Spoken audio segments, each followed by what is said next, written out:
Draft week.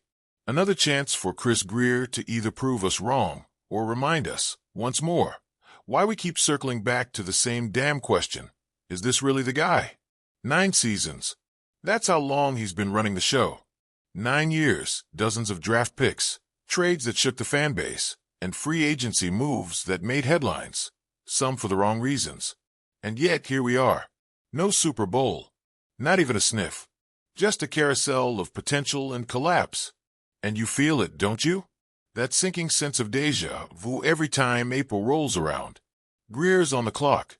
And no, not just because the draft is happening. Because this might actually be it. His final shot to change the narrative, shift the perception, rewrite his legacy. Or maybe it's already written. Let's just say it. Let's stop dressing it up. He's not elite. Not even close. He's average. Middle of the road. Sometimes he hits, sometimes he misses. But that's the problem. That inconsistency is the problem. Think about it. The guys he's brought in, are they bad players? No. But are they the players we needed when we needed them? To take that leap? Rarely. He doesn't fill gaps. He patches them. And then the patch leaks. Again and again. The offensive line. We've been talking about that mess for years. Years. And what does he do? Signs James Daniels. That's it. One move. One name. Like we're supposed to just forget the rest of the crater. Remember when he literally laughed at the South Florida media last year for questioning the O-line? Laughed. Like we were all just blind. Like we couldn't see Tua getting crushed. Like we didn't just watch another season swirl down the drain. That laugh. It stuck. And not in a good way. Then there's the Tyreek Hill trade. Yeah, we all lost our minds when it happened. And why wouldn't we? Tyreek is electric. On paper, that trade was fireworks. But paper doesn't win playoff games. And what did it get us? A wild card loss. To the Bills. The Bills. Again. While the Chiefs, who let Tyreek walk, won back-to-back rings. Back. 2. Back. That stings. You feel it in your chest. Because that was supposed to be our jump. That was supposed to be our rise. But they've got structure. Culture. We've got vibes and potential. One wins. The other tweets about what could have been.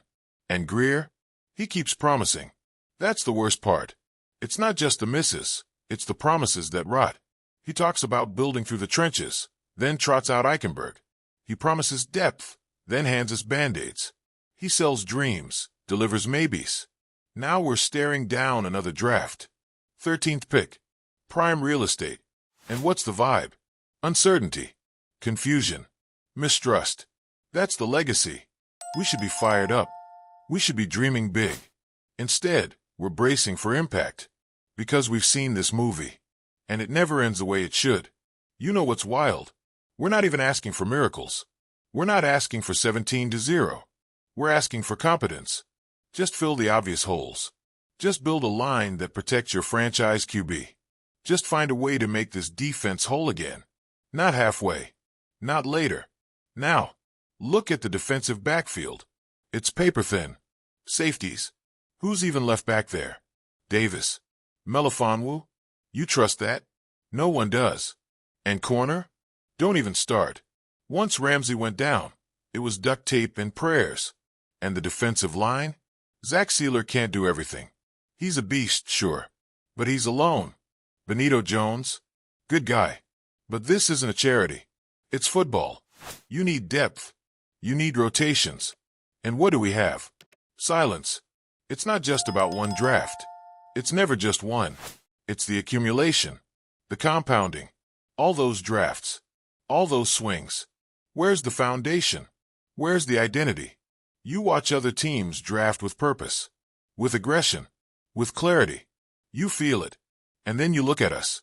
And it's vague. It's like watching someone try to solve a puzzle without the picture on the box. And yet, somehow, there's still time. That's the maddening part. The window isn't shut. Tua's still here. Tyreek, Waddle, a chain. There's still lightning in a bottle. There's still something to salvage. Still something to build around. If he just, finally, gets it right. Draft smart. Not cute. Not flashy. Smart. Fill the trenches. Find starters. Find guys who can hang now and grow later. Guys who'll keep the machine running once Tyreek slows down. Once that core starts to fade. That's the only way you survive in this league. You replenish. You evolve. He says he wants sustained success. Then build it. Don't talk about it. Don't project it. Do it. Make the picks that matter. Not the ones that look good on Twitter.